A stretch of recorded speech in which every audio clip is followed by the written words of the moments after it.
We are joined by Coach John Chico of NLEX for our post-game press conference. Coach, congratulations. A rusty start despite how good you were playing in the tune-up games nga. How do you process this game and what did it take to escape with a victory?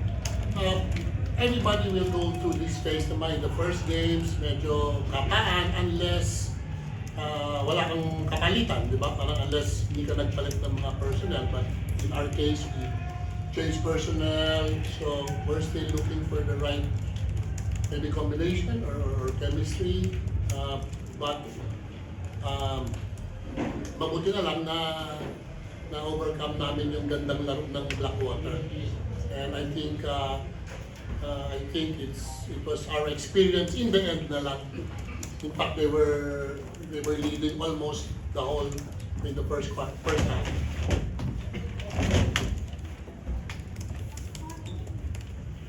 And now we open the floor to questions.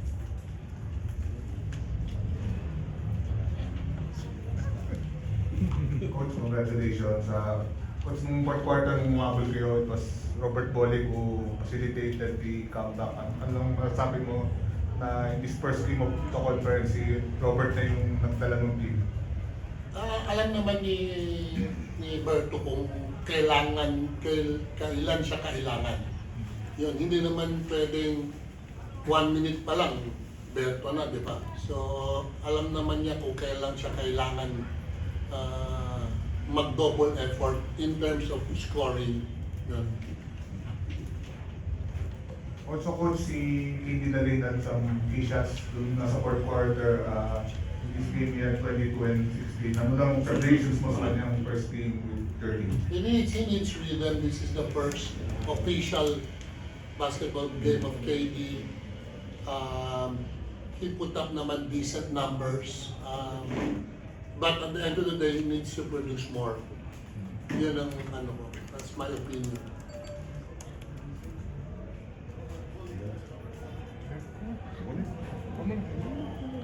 Berto, yun nga, fourth quarter, ikaw na nagdala ng team para ma-overcome nyo yung lead ng Blackwater throughout almost throughout the game. Yun nga, dig deep lang.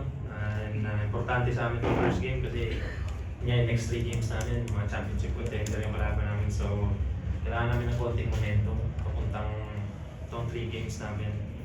And yun nga, minsan ganito yung laro masama yung simula namin. Dapat hindi namin afford to sa mga malalakas na team, kundi tatapakan kami. So, for sure, mamayang gabi, hindi na ito matutulog si Coach John. Nanonood ng game film, anong kailangan namin sa next game, and ayusin lang namin. Siyempre, iba yung first game, sabi ni Coach John, iba yung first game May mga bago kaming players, nagkapaan pa, import namin, nagkapaan rin. So, at least nakikita na namin saan ba yung gusto ng mga players na to. Sila Shani, saan ba yung gusto nilang tira, yung import namin, saan ba, sa real game. Ito nakikita, so for sure, mamaya si Coach Jong titignan niya na mag-a-adjust kami. Pero I think yung depensa namin maganda. 80s, I think masaya si Coach doon. Sana kaya pa namin babaan.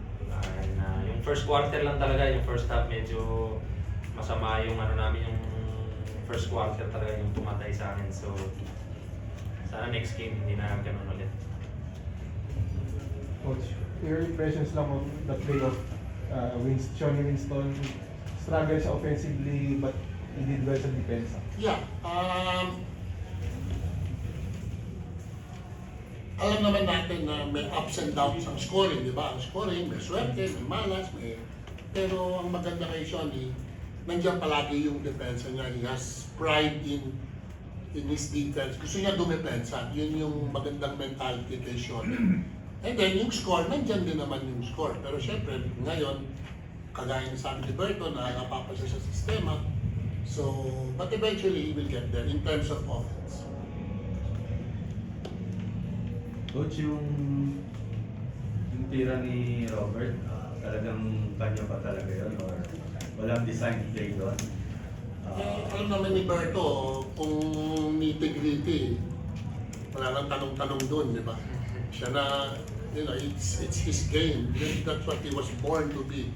He was born to take those shots. And not everybody is willing to take the shot.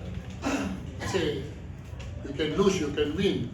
But si Berto has that DNA to take that shot and, take that burden. Kaya siya si Berto.